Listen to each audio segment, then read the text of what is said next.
So kabayan, welcome back na naman dito sa akin channel. Yan kabayan, kita nyo naman kabayan.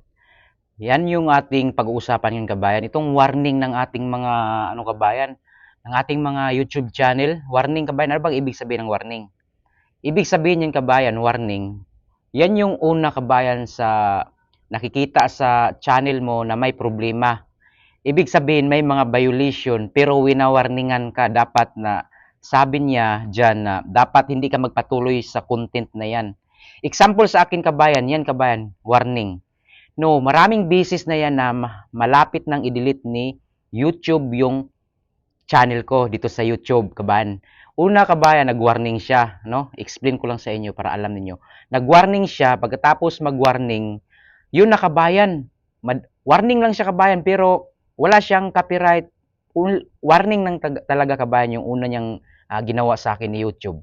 So upload ako ng upload kabayan ng tutorial kasi halos yung mga videos ko dati, mga tutorial ng mga cellphone, upload ako ng upload, halos upload araw-araw kabayan. One time kabayan, viral na lahat yung mga halos video ko sa tutorial. Maganda na yung mga views, sana okay na sana yung mga views ko, 'di ba? Ngayon kabayan, kita nyo kabayan, wala na yung ibang mga videos ko, 'di ba? Kasi dinilit ko. Ngayon kabayan, one time kabayan, laki na sana yung sahod ko kabayan, umabot na ng 60,000 ang isang buwan ko.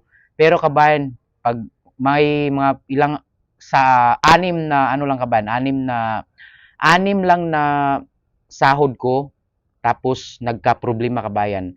Nag-warning siya kabayan, pero patuloy pa rin ako na bawal pala doon yung mga tutorial na ganun. Ang ginawa ni YouTube kabayan, nag-strike siya kabayan ng dalawa. Strike yung hindi yung copyright kabayan, yung strike talaga kabayan, dalawa.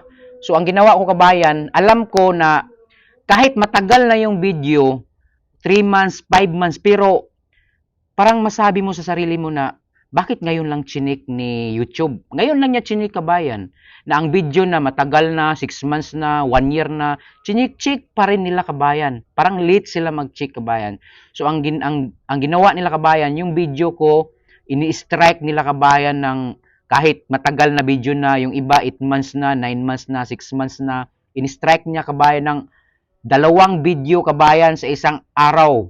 Dalawang video sa isang araw yung strike. 'Di ba alam niyo naman pag strike kabayan ng tatlo ay automatic madidelete na yung YouTube channel mo. So ang ginawa ko kabayan para hindi siya madelete kabayan ng YouTube, dinilit ko lahat yung mga mga videos ko. Dinilit ko talaga lahat kabayan.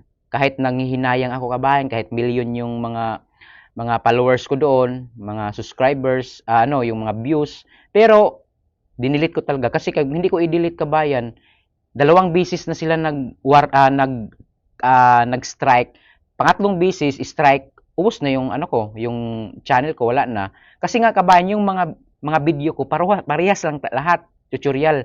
So ngayon kabayan, ma-advise ko sa iyo, pag warning na yung YouTube channel mo, mag-iba ka ng content. Huwag mong i-delete, mag-iba ka lang ng content. Okay kabayan? Mag-iba ka ng content, huwag mong ipagpatuloy yan kasi one time magka-problema ka.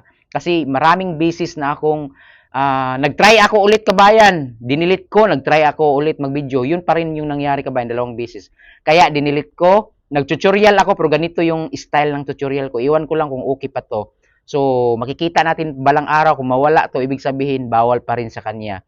So ngayon kabayan, kung warning ka, huwag mong i-delete yung videos mo kasi wala pa namang strike. Ang gagawin mo lang ay magpalit ka ng content kabayan. Magpalit ka kasi nga pagdating ng panahon, pag hindi ka magpalit, kaya nagwa-warning yan dahil ayaw niya na ipagpatuloy mo yung content na yun kasi bawal. Okay? Kasi pag ipagpatuloy mo yan, may problema, may kalalagyan ka kabayan. So yun lang kabayan, maraming salamat and paki-share naman sa ating video kabayan. Ingat!